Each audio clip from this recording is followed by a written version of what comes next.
सभी को सादर नमस्ते। देववाणी संस्कृतम यूट्यूब चैनल में आप सभी धर्म प्रेमी सज्जनों का हार्दिक अभिनंदन है। मित्रों, बोध कथा की श्रृंखला में आज मैं आपके लिए एक बोध कथा स्वामी आनंद जी के द्वारा कही गई सुनाने के लिए उपस्थित हुआ। आशा है आप सभी इन बोध कथाओं को सुनकर के जीवन में सन्मार्ग प्राप्त करेंगे, सद्गुणों को जीवन में धारण करने के लिए प्रेरित होंगे। और ये भी निवेदन किया जाता है कि इन अच्छी बातों को आप अधिक से अधिक लोगों तक शेयर करें। आज की हमारी कथा है द से दमन दान दया। इस विषय को लेकर के महात्मा आनंद स्वामी जी ने ये कथा कही है। चलिएगा। महात्मा आनंद स्वामी जी महाराज कहते हैं, प्रजापति के पास एक बार देवता, असुर और मनुष्य तीनों इकट्ठे होकर पहुंचे। प्रजापति ने पूछा, कहो भाई, कैसे आना हुआ हमारे दरबार में? देवताओं, असुरों और मनुष्यों ने कहा, हम उपदेश लेने आए महाराज जी। प्रजापति ने कहा, अच्छी बात है, परंतु मैं उपदेश दूंगा उस अवस्था में जब तुम 30 वर्ष तक पूर्ण ब्रह्मचर्य धारण करके मेरे पास आओ। उपदेश तभी मिलेगा, पहले ब्रह्मचर्य का लंबा पालन करो 30 वर्ष तक, तब आना।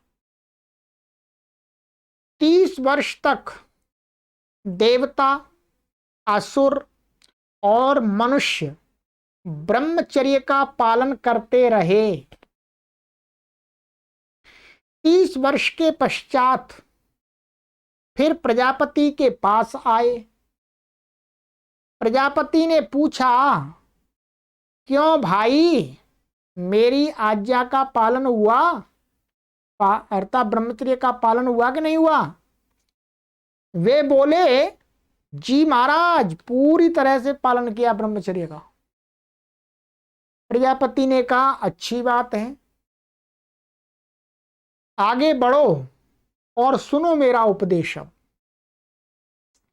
सबसे पहले देवता आगे बढ़े, प्रजापति की तरफ आए। आगे प्रजापति ने ऊंची आवाज में कहा, द, और मौन हो गए। केवल द का बस, केवल, और मौन हो गए। अब देवता खड़े हैं, देख रहे हैं उनकी ओर कि कुछ भी बोले, और वे कुछ बोले ही नहीं। प्रजापति ने पूछा, क्यों भाई देवताओं, तुमने मेरे उपदेश का अर्थ समझा? देवताओं ने कहा, जी महाराज, आपने कहा कि द, ये इंग्लिश वाला दी नहीं, द अर्थात दमन करो, इंद्रियों पर दमन करो। आपने हमें दमन करने, इंद्रियों को वश में रखने का आदेश दिया है। प्रजापति बोले, ठीक समझे तुम, बिल्कुल ठीक समझे, यही तुम्हें करना है, यही करने से तुम्हारा कल्याण होगा। अर्थात देवता लोग हैं, उनको अपनी इंद्रियों पर कंट्रोल रखना होगा, तभी उनके अंदर देवत्व जीवित रह सकता है। तब मनुष्य फिर आगे बढ़े प्रजापति ने उनकी ओर देखते हुए कहा द, और चुप हो गए। मनुष्यों ने कहा धन्य हो प्रजापति, आपका उपदेश तो बहुत उत्तम है। प्रजापति ने पूछा क्या है मेरा उपदेश? मनुष्यों ने कहा आपका उपदेश है हमारे लिए द अर्थात दान। दान, आपने हमें दान करने का उपदेश दिया है। प्रजापति बोले ठीक समझे भाई, तुम जाओ, दान देने से ही मनुष्य का कल्याण है। अब दूसरों को आगे आने दो। अब जाओ, उपदेश हो गया तुम्हारा, दान करो, जाओ। असुर आगे बढ़े तो प्रजापति ने पुनः कहा दा, और चुप हो गए। असुर हाथ जोड़कर खड़े रहे। प्रजापति ने पूछा क्यों भाई, मेरे उपदेश का अर्थ तुमने समझा? असुरों ने कहा जी महाराज, आपने हमें द अर्थात दया का उपदेश दिया है। आपने कहा कि हम प्राणी मात्र पर दया करें। असुरों ने, प्रजापति बोले ठीक समझे तुम, यही है मेरा तुम्हारे लिए उपदेश। जाओ संसार में प्राणियों पर दया करो। इस प्रकार एक ही द अक्षर से प्रजापति ने देवताओं, मनुष्यों और असुरों तीनों को उपदेश दिया। देवताओं के लिए दमन, इंद्रियों पर कंट्रोल करना। मनुष्यों के लिए दान, असुरों के लिए दया। एक ही अक्षर का तीनों के लिए भिन्न भिन्न अर्थ हो गया। देवता उस समय देवता बनता है जब वह अपनी इंद्रियों का दमन करे, उन्हें अपने वश में रखे, अन्यथा उसका देवत्व समाप्त हो जाता है। मनुष्य उस समय मनुष्य बनता है जब तक वह स्वयं दूसरों को दान ना दे, सहयोग ना करे, दूसरों की रक्षा करे, दूसरों की सहायता करे, तभी वो मनुष्य बनता है। अन्यथा नहीं तो उसकी जो मानवता है वो पशुता में बदल जाएगी। और असुर सही अर्थों में उस समय असुर हैं जब वह अपनी शक्ति को दूसरों पर दया करने के लिए, उन्हें संकटों से बचाने के लिए और उन्हें आपत्ति में सहायता देने के लिए प्रयोग करे।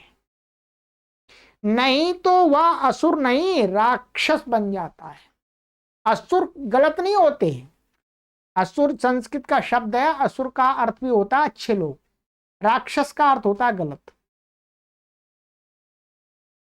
तो महात्मा आनंद स्वामी जी ने इस प्रजापति और देवता, मनुष्य और असुर, इनके माध्यम से हम सभी लोगों को समझाने का प्रयास किया है। क्या प्रयास किया है? कोई देवता अलग नहीं है, कोई मनुष्य अलग नहीं है, कोई असुर अलग नहीं है, हम ही हैं सब। हम ही को करना है।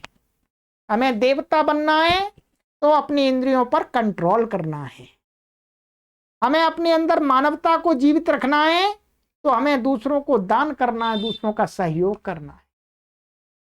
और हमें अपने अंदर असुरता को, असुरता गलत नहीं है, असुरता अच्छा है, शक्ति को अपने अंदर बना के रखना है तो हमें दूसरे प्राणियों पर, असहाय प्राणियों पर दया करनी है। तब जाकर के इस हमारे मानव चोले का कल्याण होगा। तो प्रजापति ने द अक्षर से इन हम सभी को ये शिक्षा दे दी। 3, ये उपनिषद की कहानी है वस्तुतः, ठीक है। महात्मा आनंद स्वामी जी ने हिंदी में सुनाई है, मैंने भी हिंदी में सुना दी है। मित्रों, हम सभी को दमन, दान और दया अपने अंदर धारण करना ही चाहिए। समाज को उत्तम बनाने के लिए, समाज में प्रेम उत्पन्न करने के लिए, समाज को संगठित करने के लिए ये चीजें बहुत आवश्यक। तो आइएगा, आज ही हम संकल्प करते हैं कि हम अपने इंद्रियों पर दमन रखेंगे, अपने वश में रखेंगे, उनको उच्छृंखल नहीं बनने देंगे, और हम दान करेंगे, प्रतिदिन दान करेंगे। हम विद्या का प्रतिदिन दान करते हैं, जो है हमारे पास में उसका दान करेंगे। अच्छी बात है, अच्छी चीज है। धन है तो धन का दान करेंगे, और सभी प्राणियों पर दया करेंगे। हम इन तीनों कर्तव्यों को करते हुए अपने जीवन को सफल बनाएंगे। ऐसा आज हमें संकल्प लेना है। मित्रों, ले लीजिएगा संकल्प, आनंद आएगा। चलिएगा, आगे की बोध कथा में मिलते हैं।